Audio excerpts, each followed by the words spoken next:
ഇത് ഈ പറയുന്ന സംഭവത്തിനകത്ത് നമ്മുടെ ശ്രീധ ടീച്ചറിനെ കുറിച്ച് പറയുമ്പോൾ ടീച്ചർ കേൾക്കുന്നില്ല കേട്ടോ. ടീച്ചർ കേൾക്കുന്നില്ല.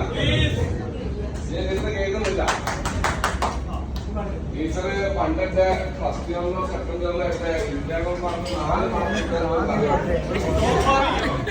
4 മാർക്ക് ബാക്കി പരീക്ഷ എഴുതി ജയിച്ചാൽ മതി. ഞാൻ കുറെ പോയി കരഞ്ഞ് കാല് പിടിച്ചു. രക്ഷയില്ല.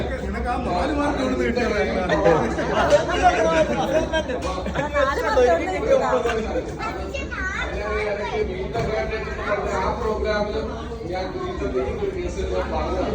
പറഞ്ഞുണ്ടായിരുന്നു. പക്ഷെ ഞാൻ ആ വർഷം പാസ്സായി. ഫസ്റ്റ് ഇയർ കംപ്ലീറ്റ് പാസ്സായി. പിന്നെ അതുപോലെ തന്നെ രാജസ്ഥാന്റെ എനിക്ക് വ്യക്തിമായിട്ട് ഓർമ്മയുള്ളത് ഞാനും സകലം തമ്മിൽ നല്ല അല്ലെങ്കിൽ ഈ പറയുന്ന